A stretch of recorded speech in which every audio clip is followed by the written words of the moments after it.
저는 사랑을 축복합니다. 여러분, 연약한 인간과 모든 것이 충만한 하나님을 잇는 유일한 다리는 믿음이다 라는 말이 있습니다. 여러분 이해되세요? 이 말? 연약한 인간과 모든 것에 충만한 하나님을 잇는 유일한 다리는 믿음이다. 여러분, 이 말은 오직 믿음으로 구원을 받는다는 기독교의 핵심 교리를 잘 표현한 말입니다. 히브리서 11장 6절을 보면요, 믿음에 관한 아주 유명한 구절이 있습니다. 우리 함께 읽어볼게요. 시작. 믿음이 없이는 하나님을 기쁘게 해드릴 수 없습니다. 하나님께 나아가는 사람은 하나님이 계시다는 것과 하나님은 자기를 찾는 사람에게 상을 주시는 분이시라는 것을 믿어야 합니다. 여러분, 믿음이 없이는 하나님을 결코 기쁘시게 해드릴 수 없습니다. 또한 믿음이 없이는 하나님께 나아갈 수도 없습니다. 성경이 증거하고 있죠. 또한 너무나도 유명한 요한복음 3장 16절이 뭐라고 합니까? 예수님께서 이 땅에 오신 또한 믿는 자에게 영생을 주시기 위함이다 라고 나와 있어요. 믿는 자에게. 여러분, 기독교는 믿음이 없이는 아무것도 설명이 되지 않습니다. 믿음이 없는 그리스도인이라는 게 존재할까요? 존재하지 않습니다. 믿음이 없는 교회라는 게 존재할까요? 존재하지 않습니다. 하나님의 자녀가 되는 조건도, 구원을 받는 조건도, 영생을 받는 조건도, 하나님을 기쁘시게 하는 조건도 오직 믿음입니다. 다른 어떤 것이 아닙니다. 세상의 부귀와 영화, 대단한 업적과 능력, 목사, 장로, 권사 같은 교회의 직분, 그러한 것들이 결코 조건일 수 없다는 거예요. 하나님은 우리 모두에게 자신을 향한 믿음 한 가지만을 요구하십니다. 믿음. 오늘 본문은요, 우리에게 그 믿음에 대해서 교훈을 던지고 있습니다. 저는 오늘 말씀을 통해서 저와 여러분이 하나님과 예수님을 향한 굳건한 믿음을 가지고 세상 가운데 믿음의 용사로 나아가는 그런 은혜의 시간이 되기를 주님의 이름으로 축원합니다. 함께 오늘 본문 14절 16절 말씀 다시 한번 읽어보도록 하겠습니다. 자, 시작. 그들이 다른 제자들에게 와서 보니 큰 무리가 그 제자들을 둘러싸고 있고 율법 학자들이 그들과 논쟁을 하고 있었다. 온 무리가 곧 예수를 보고서는 몹시 놀라 달려와서 인사하였다. 예수께서 그들에게 물으셨다. 너희는 그들과 무슨 논쟁을 하고 있느냐? 여러분, 우리는 지난주 말씀을 통해서 예수님의 형상이 변화되었던 변화상 사건에 대해서 함께 말씀을 나눴습니다. 기억하십니까? 그 놀라운 예수님의 형상이 막 변화되고 모세와 엘리야가 나타나서 그 놀라운 사건. 근데 베드로, 또 누구? 야고보, 요한, 이 세 명의 제자를 데리고 가셨잖아요. 자, 그 사건 직후에요. 그리고 산에서 내려오신 거예요. 내려왔는데 저기 보니까 다른 제자들, 베드로, 야고보, 요한 외에 다른 제자들이 무리에 둘러싸여서 율법 학자들과 논쟁을 하고 있는 거예요. 그 장면을 담고 있는 겁니다. 그래서 예수님께서 대체 무슨 논쟁을 하고 있는 겁니까? 라고 물어보신 거예요. 그때 귀신 들린 아들을 가진 아버지가 등장합니다.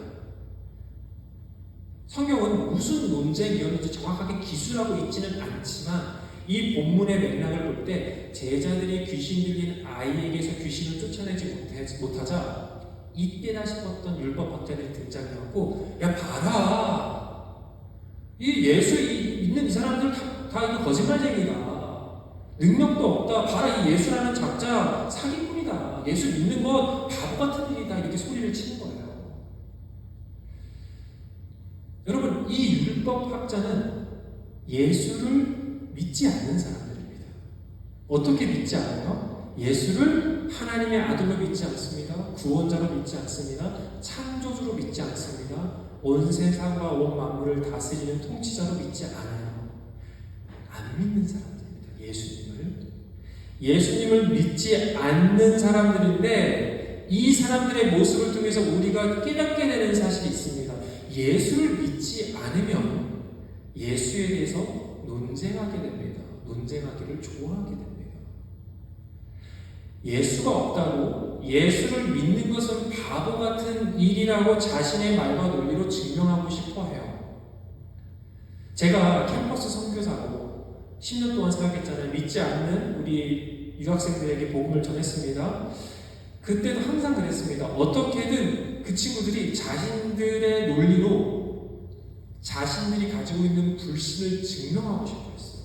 그리고 예수를 믿는 자들이 틀렸음을 자꾸 증명하려고 합니다. 논쟁하려고 해요.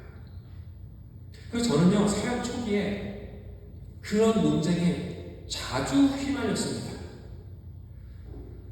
그리고 많이 후회했습니다. 저는 제가 열심히 제가 아는 걸 모든 걸 동원해서 막 준비해갖고 논리적으로 그들을 설득하고 그 친구들의 비판에 논리적으로 반박을 하면 그 친구들이 예수를 믿을 거라고 생각을 했어요. 그런데 오히려 그 논쟁의 끝은 항상 좋지 않았습니다. 감정만 사고 감정만. 제가 1 치면 저쪽이 1 치고 제가 2 치면 저기가 2 치는 계속 그렇게 주고받다가 감정만 상하는 그런 논쟁이 이어진다는 것을 경험했습니다. 여러분, 기본적으로요, 믿음이 없이는 결코 이 말씀의 세계를, 예수의 세계를 보지 못한다는 것을 깨달았어요. 그리고 논쟁이 그 사람들에게 믿음을 주는 게 아니다라는 것을 깨닫게 되었습니다. 여러분, 믿음이 있어야 보이는 세계가 있습니다. 믿음이 있어야 보이는 은혜가 있습니다. 얼마 전에 1:1 제자훈련 인도자반 지금 하고 있는데, 인도자반에서 나누었듯이 대표적으로 믿음이 없는 분들이 논쟁의 주제로 삼는 것이 바로 부활입니다. 부활. 예수 그리스도의 부활. 여러분, 부활 어떻게 생각하세요? 믿음이 없다. 여러분은 뭐 믿음이 있는 분들이니까. 근데 믿음이 없다라고 했을 때 부활이 되면 어떨까요? 황당한 이야기예요. 말도 안 되는 이야기인 거예요. 그런데 논쟁으로 우리가 이 부활을 어떻게 증명할 수 있을까요?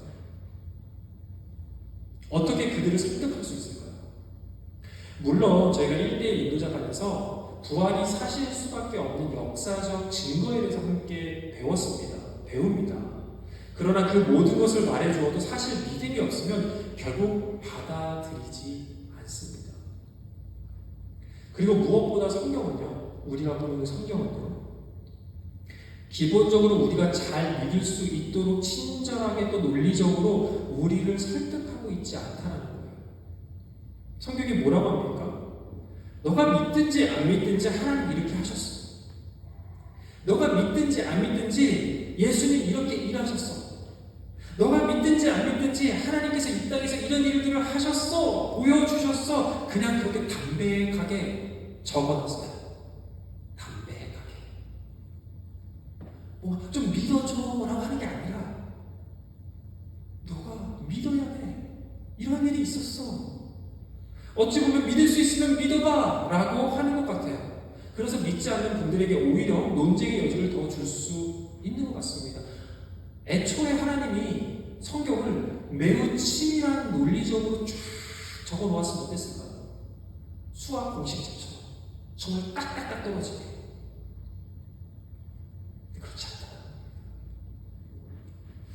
그런데 여러분, 이런 성경책을 정말 신기한 것이 믿음이 없으면 이 모든 이야기들이 아무런 의미가 없는데 믿음이 있으면 이 모든 논쟁거리들이 은혜로 들리기 시작합니다. 은혜로. 궤변처럼 들리는 그 말들이 감동과 감격으로 나에게 찾아옵니다. 믿음이 없으면 그냥 사막과 같은 그런 이야기들이 믿음이 있으면 사막 같은 그 길에 꽃이 핀다는 것을 보게 된다는 겁니다. 믿음으로 성경을 보기 시작하면요, 믿음이 없을 때는 뭐 이런 말도 안 되는 일이 있어. 제가 그랬었어요. 제가 예수님 안 믿을 때. 예수님 안 믿을 때 그래서 말도 안 되는 이야기라고 했어. 뭐 어떻게 부활을 해? 그런데 믿음이 있으면 그 말도 안 되는 그 이야기 속에서 하나님의 손길이 보이고 감격과 감동이 느껴지기 시작한다는 겁니다. 여러분, 믿음으로 예수님을 바라보면 논쟁의 대상이 아니라 사랑과 경배의 대상, 감사와 찬양의 대상으로 바뀌기 시작합니다. 왜냐하면 믿음은 우리와 예수님을 잇는 유일한 다리이기 때문입니다. 그래서 여러분, 믿음이 없는 사람들이 하나님에 대해서, 예수님에 대해서 우리에게 논쟁하려고 할 때 우리가 어떻게든 이것을 증명해야 돼, 너 틀렸어, 예수님 진짜 있어 라고 우리가 아무리 논리적으로 설명을 해도 그것이 좋은 방법은 아닐 수 있다는 거예요. 어떻게든 내가 이겨보겠어. 그런 사람들이 좀 가끔 있어요. 어떻게든 이겨보겠어.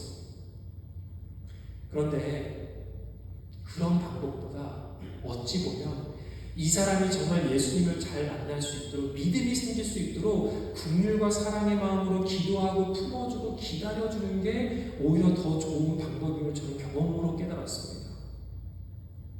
내 말로 저 사람을 설득해서 믿음을 주는 게 아니라 성령님이 일하시도록 내가 기도하고 저 사람을 품어주고 기다려주고 인내하는 게 더 중요하구나. 제가 10년 동안 불신자 유학생들에게 복음을 전하면서 깨달았던 겁니다.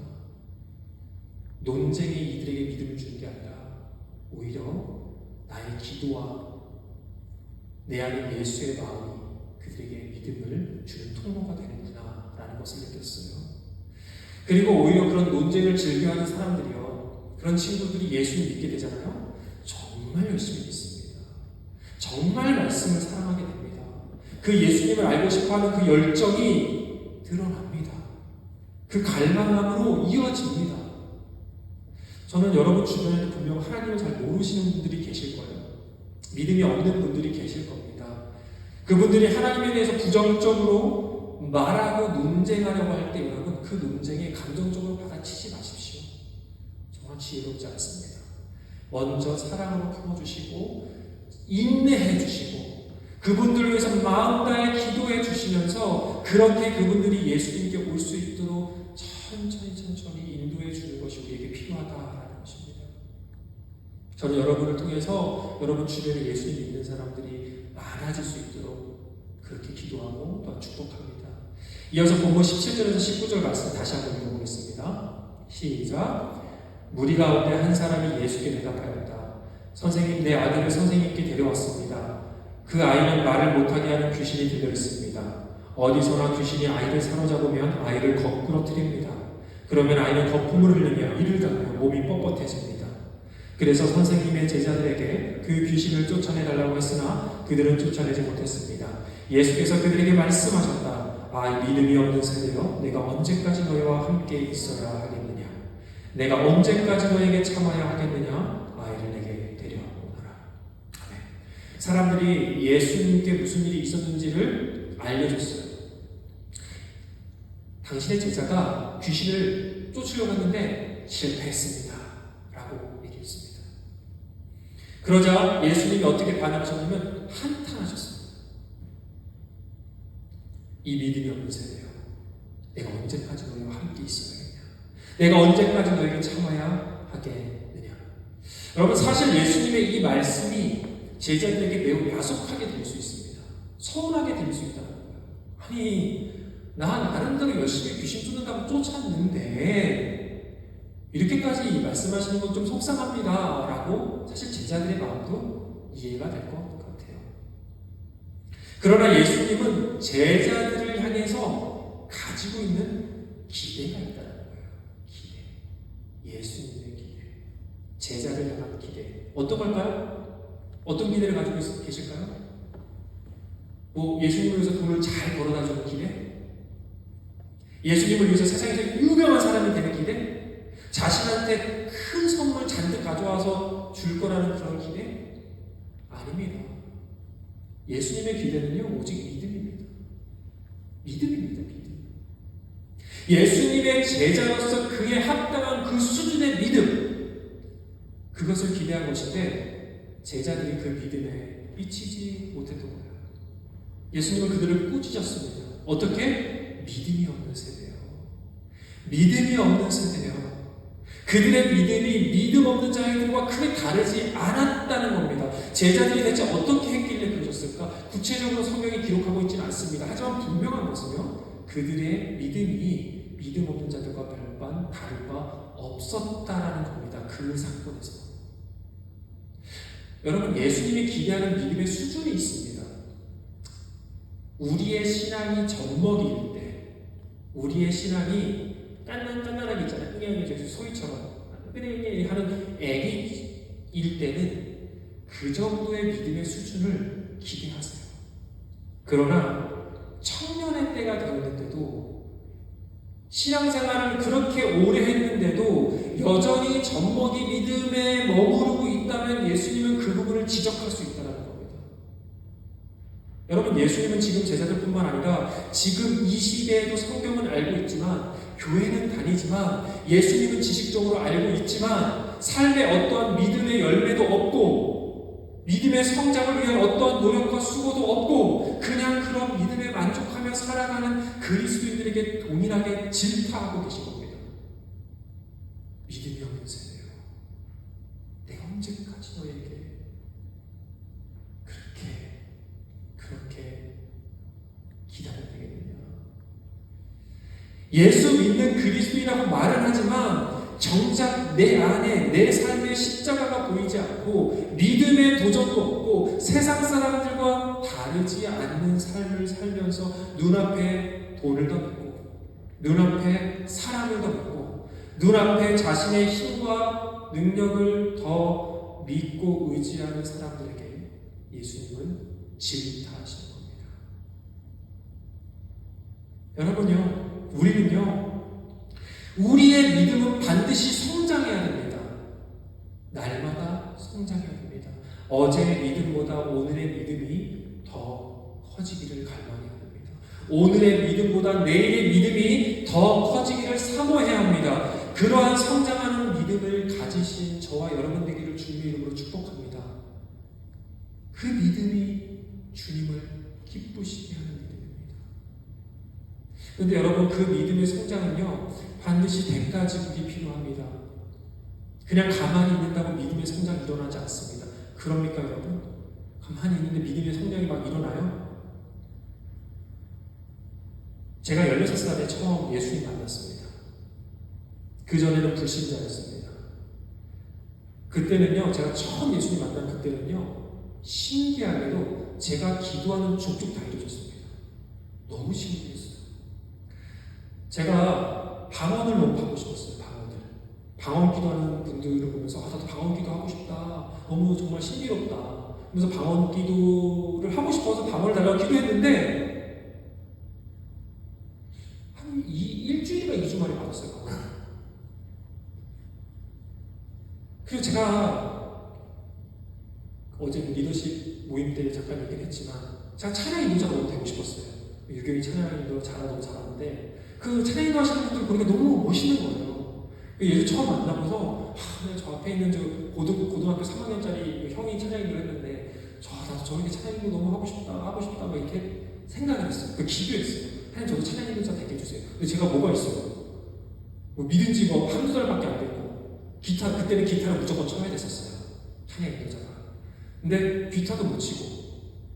그런데 제가 기도한 지 6개월 만에 찬양 인도자가 됐습니다. 자세한 얘기를 우리 어저께 리더십들한테 얘기했는데 정말 상황이 만들어져서, 그리고 기타도 제가 하나도 못 치는데 하루에 10시간씩 기타 치니까 기타가 되긴 되더라고요. 피가 날 때까지 치니까 되더라고요. 그래서 찬양 인도자가 된 거예요. 그리고 여러분도 아시다시피 제가 이제 불교 신자 가정에서 자랐잖아요. 그래서 제가 교회 다니는 것을 그렇게 좋아하지 않으셨어요, 여러분께서. 그래서 주일날 교회 가는 것이 너무나 힘들었었어요. 너무나 힘들었어요. 근데 저는 기도하는 거예요. 주님, 정말 내일 교회 갈 수 있게 해주세요. 저는 그렇게 기도했습니다. 여러분 그렇게 기도합니까? 주님, 교회 가게 해주세요. 기도합니까? 정말 간절히 기도해요. 근데 사실 부모님 반대가 있음에도 불구하고 주일만 되면 어떻게든 상황이 만들어서 교회 갈 수 있게 됐었어요. 그래서 한 번도 안 빠지고 교회를 다녔어요. 진짜 은혜였었어요. 왜냐면 반대가 되게 심했거든요. 그러니까 매 주일마다 저는 은혜를 경험했고 매일마다 은혜를 경험했습니다. 정말 기도하면 기도하는 족족 이루어져서 진짜 하나님 나를 너무 사랑하시나 봐라고 생각을 했어요. 그런데 어느 정도 시간이 지나니까 제게 믿음의 시험이 찾아오더라고요. 고난과 시련이 찾아오고 또 하나님이 계속 제게 믿음의 도전을 요구하셨습니다. 그냥 가만히 있어도 알아서 해주시던 하나님이 이제는 가만히 있는다고 해주지 않는 것처럼 느껴지는 거예요. 그러면서 기도해도 안 되는 일들이 점점 많아졌습니다. 인내해야 할 기도 제목들이 많아졌습니다. 내가 원하는 것이 아니라 하나님이 원하는 것을 위해서 기도해야 할 일들이 점점 많아졌습니다. 또 기도했지만 오히려 좌절과 실패를 경험해야 될 일들이 많아졌어요. 내가 정말 하나님을 얼마나 신뢰하는가를 하나님이 나를 계속 테스트하셨습니다. 여러분, 결국 신앙의 성장은요, 연단과 또 시련의 시간, 고난을 통과하면서 때로는 좌절과 아픔을 경험하면서 그때에도 예수님을 붙잡고 있는가를 계속 물어보시는 여정입니다. 여러분, 그렇지 않습니까? 그래야 상황과 환경 조건에 상관없이 예수님을 붙잡을 거 아니에요. 상황과 환경에 따라서 변하는 믿음이 믿음입니까? 좋을 땐 좋고 나쁠 때는 안 믿어. 이게 믿음입니까? 아니잖아요. 여러분, 우리의 믿음은 자라나야 합니다. 그리고 믿음은 공짜로 성장하는 게 아니라 믿음의 시험과 시련을 통해서 단련을 통해서 우리가 성장해 가는 거예요. 정금과 같이. 사랑하는 여러분, 저는 저와 여러분의 믿음이 예수님의 제자로서 합당한 믿음이기를 소망합니다. 그냥 그런 믿음 말고 날마다 견고하게 세워져가는 믿음, 날마다 성장하는 믿음, 날마다 정말 상황과 환경에 상관없이 주님을 가장 의지하는 그런 믿음, 그런 믿음의 사람으로 살아가는 저 여러분 되기를 주님의 이름으로 축복합니다. 우리 양육되어 있는 분들에게 축복할까요? 함께 세상에 감당할 수 없는 믿음의 사람이 됩시다. 좀 길죠? 그냥 믿음의 사람이 됩시다. 합시다. 믿음의 사람이 됩시다. 믿음의 사람이 됩시다. 저는 진짜 여러분이 제가 똑같이 목사이지만 저도 믿음의 사람이 되고 싶습니다. 함께 믿음의 사람이 됩시다. 이어서 우리 본문 20절에서 27절의 말씀을 함께 읽겠습니다. 시작. 그래서 그들이 아이를 예수께 데려왔다. 귀신이 예수를 보자 아이에게 즉시 심한 경련을 일으켰다. 아이는 땅에 넘어져서 거품을 흘리면서 뒹굴었다. 예수께서 그 아버지에게 물으셨다. 아이가 이렇게 된 지 얼마나 되었느냐? 그가 대답하였다. 어릴 때부터입니다. 귀신이 그 아이를 죽이려고 여러 번 불속에도 던지고 물속에도 던졌습니다. 하실 수 있으면 우리를 불쌍히 여기시고 도와주십시오. 예수께서 그에게 말씀하셨다. 할 수 있으면이 무슨 말이냐? 믿는 사람에게는 모든 일이 가능하다. 그 아이 아버지는 큰 소리로 외쳐말했다. 내가 믿습니다. 믿음 없는 나를 도와주십시오. 예수께서 무리가 어울려 달려오는 것을 보시고 악한 귀신을 꾸짖어 말씀하셨다. 벙어리와 기머거리가 되게 하는 귀신아, 내가 너에게 명한다. 그 아이에게서 나가라. 그리고 다시는 그에게 들어가지 말아라. 그러자 귀신은 소리를 지르고서 아이에게 심한 경련을 일으켜놓고 나갔다. 아이는 죽은 것과 같이 되었다. 그래서 사람들은 모두 말하기를 아이가 죽었다 하였다. 그런데 예수께서 아이의 손을 잡아서 일으키시니 아이가 일어섰다. 아멘. 귀신 들린 아이의 아버지는 너무나 간절한 마음으로 지푸라기라도 잡는 심정으로 예수님께 찾아와서 도와달라고 했어요. 예수님, 하실 수 있으면 정말 우리를 불쌍히 여겨주시고 도와주세요. 그런데 이 간청을 들은 예수님이 말씀하셨어요. 하실 수 있으면 무슨 말이냐? 믿는 사람에게는 모든 일이 가능하다. 너무나도 아름다운 말 아닙니까? 믿는 사람에게 모든 일이 가능하다. 그리고 예수께서는 아이에게서 귀신을 쫓아내 주십니다. 그런데 여러분, 사실 이 아이의 아버지가 완벽한 믿음을 가지고 있었습니까? 온전한 믿음을 가지고 있었습니까? 의심이 한 점도 없었습니까? 아니었어요. 오히려 그 안에 의심이 있었습니다. 여러분, 우리 인간에게 완벽한 믿음이란 존재할까요? 목사님은 정말 믿음이 좋으시겠네요. 진짜 그런 질문을 받은 적이 있었어요. 진짜 의심도 없고 정말 흔들리지 않겠네요. 죄송하지만 저도 사람인지라 저도 흔들리고 저도 의심합니다. 여러분, 의심이 1도 없고 완벽한 믿음이 사람이 어떻게 가지고 있을 수 있겠습니까? 그거는 예수님도 더 잘 아십니다. 그러면 예수님이 우리에게 요구하시는 믿음이 완전하고 흠없는 믿음만을 요구하실까요? 그래, 너는 조금이 아닌 5점인데 의심했었어? 넌 안 돼. 너는 믿음이 요거밖에 안 돼? 넌 안 돼.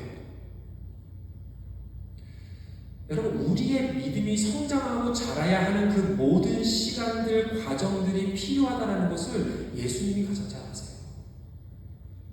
그래서 예수님께서 우리에게 요구하시는 건 뭘까요? 믿음의 방향과 믿음의 과정과 믿음의 여정입니다.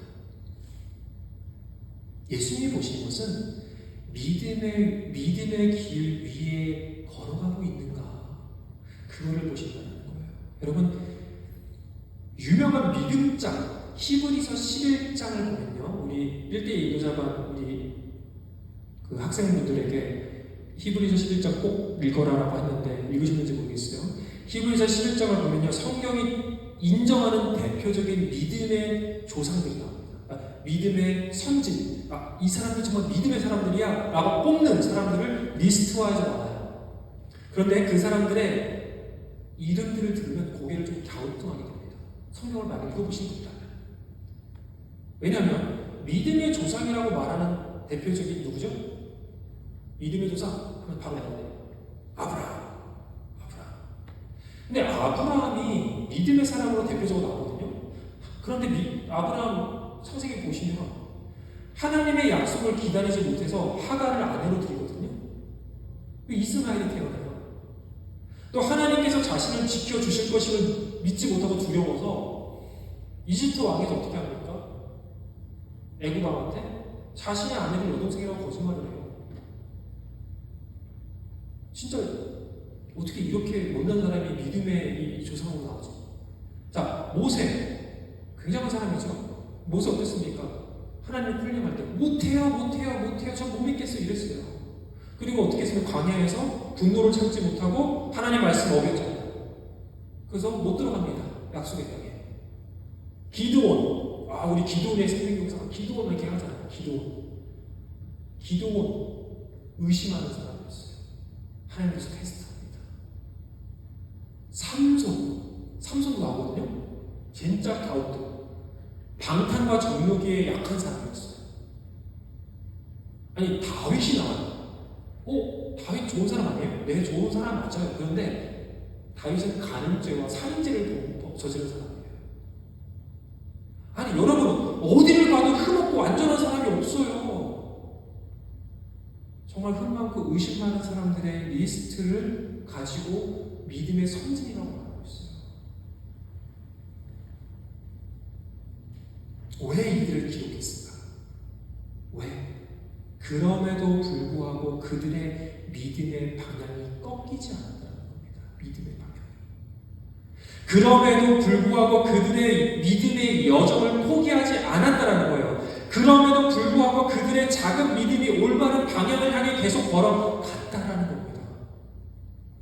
여러분 히브리서 11장에 또 등장하는 에녹이라는 사람입니다. 에녹. 구약 성경에 딱 4절밖에 등장하지 않아요.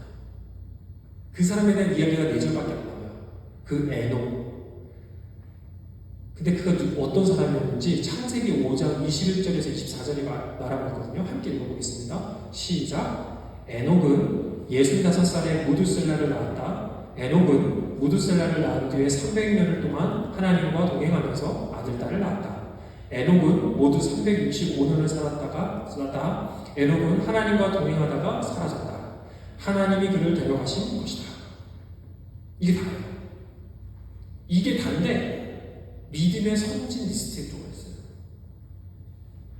뭐예요? 여러분, 에녹은요 단지 365년, 평생이죠. 365년을 살면서 하나님과 동행한 것 뿐이에요. 그러니까 하나님과 동행했대요. 그가 무슨 대단한 업적 세운 거 아니고요. 한 나라의 왕도 아니었어요. 그가 뭐였습니까? 전쟁의 영웅이었습니까? 있었습니까? 엄청난 부자였습니까? 아니에요. 그냥 결혼하고 자녀 낳고 너무나도 지극히 평범한 삶을 살았지만 그가 평생 하나님과 동행했기에 그가 믿음의 모범이 되었다는 겁니다. 여러분, 뭐 하나님께서 대단한 일을 해주실 거예요? 거기에 매이지 마세요. 뭔가 대단한 일을 여러분 업적을 쌓고 유명한 사람이 되고 하나님께서 내가 뭐가 큰 일을 하겠다, 여러분 그게 중요한 게 아니라 여러분이 평범한 삶을 살면서 그 안에 하나님과 동행하는 게 가장 믿음의 사람인 겁니다. 여러분, 동행한다가 무슨 말일까요? 동행했다. 하나님과 동행했다. 하나님과 같은 방향으로 걸어간다는 겁니다. 길이 특별했던 것도 아니고 그가 특별했던 것도 아니고 그의 인생길에 꽃길이 가득했던 것도 아니라 어떤 길이든 하나님과 손을 잡고 가는 그 믿음의 길 위에는 언제나 꽃이 핀다는 겁니다. 길이 중요한 게 아니라 누구와 동행하는지가 중요하다는 겁니다. 믿음이 그것을 말해주고 있습니다. 여러분, 이것이 믿음이고 이것이 동행입니다. 많은 사람들은 믿음을 인외적 사건으로 생각합니다. 그러나 성경에서 말하는 믿음은요, 헬라어로 피스티스, 믿음을 말하는 게 피스티스인데, 피스티스는 신실한, 충성됨과 같은 단어입니다. 무슨 말이에요? 과정과 지속을 의미해요. 사랑하는 여러분, 하나님께서 우리에게 완벽한 믿음을 요구하시는 게 아닙니다. 때로는 의심이 들기도 하실 거예요. 때로는 믿음 없으면 절망하기도 할 겁니다. 때로는 부족하고 연약하지만 그럼에도 불구하고 하나님의 손을 붙잡고 그분을 의지하려는 그 마음의 태도, 끝까지 포기하지 않으려는 그 마음의 태도, 그것을 보고 하나님이 칭찬하셨다. 그것을 보고. 그리고 그 믿음이 하나님을 기쁘시게 하는 믿음입니다. 사랑하는 여러분, 마지막 날까지, 진짜 예수님 오시는 그날까지 여러분 평생 여러분이 그 믿음의 길 위에 있기를 바랍니다. 예수님의 손을 붙잡고 그 믿음의 길 위에 그 경주를 포기하지 않고 그 동행을 포기하지 않고 여러분이 걸어갈 때마다 여러분이 가는 그 길 위에는 반드시 아름다운 꽃이 필 것입니다. 사랑하는 여러분, 그렇게 되기를 주님 이름으로 축복합니다. 끝으로 오늘 말씀의 마지막 본문 28절에서 29절의 말씀 다시 한번 읽겠습니다. 시작. 예수께서 집 안으로 들어가시니 제자들이 따로 그에게 물어보았다. 왜 우리는 귀신을 쫓아내지 못했습니까? 예수께서 그들에게 대답하셨다. 이런 부류는 기도로 쫓아내지 않고는 어떤 수로도 쫓아낼 수 없다. 여러분, 주님과 동행하는 그 믿음의 여정은 구체적으로 기도하는 삶을 사는 겁니다. 기도하는 삶을 사는 겁니다. 마가는 제자들의 귀신을 쫓아내지 못한 이유를 본문에서 기도라고 말해요. 근데 이 같은 본문을 다루고 있는 마태복음에서의 마태는요, 이 부분을 제자들의 부족한 믿음이라고 기록하고 있습니다. 그러니까 마가는 기도, 마태는 믿음이라고 기록하고 있어요. 이게 무슨 말입니까? 믿음과 기도는 뗄래야 뗄 수 없다는 거예요. 여러분, 믿음과 기도는 항상 같이 가는 겁니다. 기도하지 않고 믿음의 성장 있습니까? 성숙한 믿음의 사람이 기도하지 않는 것 존재할 수 있습니까? 없어요. 흔히 사람들이 얘기해요. 저 사람은 참 믿음이 좋아서 기도하나 봐. 믿음이 좋아서 이렇게 기도 열심히 하나 봐 라고 말합니다. 근데 여러분, 그렇지 않습니다. 우리 모두는 다 부족하고 연약한 사람들이잖아요. 믿음이 참 부족한 사람들이에요. 언제나 흔들리고, 저도 그렇고요. 언제나 변덕스럽고, 언제나 주님 아니라 다른 걸 자꾸 의지하려고 하는 그런 존재가 바로 우리입니다. 그래서 우리가 기도하는 겁니다. 그래서 기도하는 거예요. 믿음이 좋아서 기도하는 것이 아니라 우리가 연약한 믿음이 갖고 있기 때문에 주님 붙잡아야 그 믿음 잘 붙잡고 갈 수 있기 때문에 그래서 우리가 기도하는 겁니다. 기도는요, 우리 안에 겨자씨만한 작은 믿음의 씨앗에 물을 주고 햇빛을 줘서 자라나게 하는 겁니다. 그리고 그 믿음의 열매가 우리의 삶에 치유와 회복을 가져다 주고요, 성숙과 변화의 은혜를 가져다 주고 기쁨과 평화의 선물을 가져다 줍니다. 오늘 본문에 예수님의 말씀을 보면 제자들이 귀신을 쫓을 때 믿음으로 기도하지 않았던 것이 분명합니다. 그럼 무엇을 믿었을까요? 뻔하죠. 자신들의 힘과 능력을 믿었을 거예요. 사실 이전에는요, 이 제자들이요, 귀신 쫓았습니다. 근데 왜 못했을까요? 하나님이 아는 다른 것을 의지했기 때문이에요. 여러분, 하나님이 아는 다른 것을 의지하면요, 기도하지 않게 됩니다. 내 힘으로, 내 능력으로, 내 돈으로, 내 인맥으로 잘 살 수 있다고 착각하는 사람들은요, 기도하지 않습니다.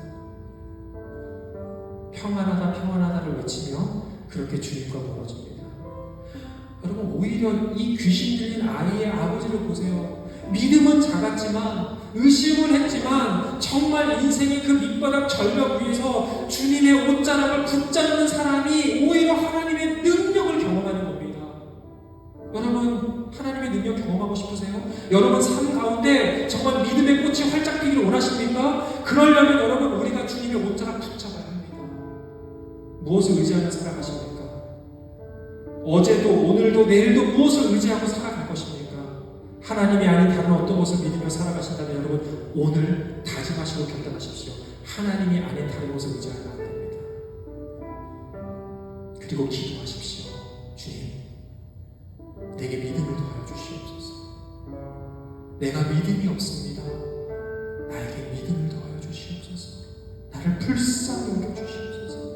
내가 정말 하나님 믿음의 삶을 살아갈 수 있도록 도와 주시옵소서. 그때 주님이 역사할 것을 믿습니다.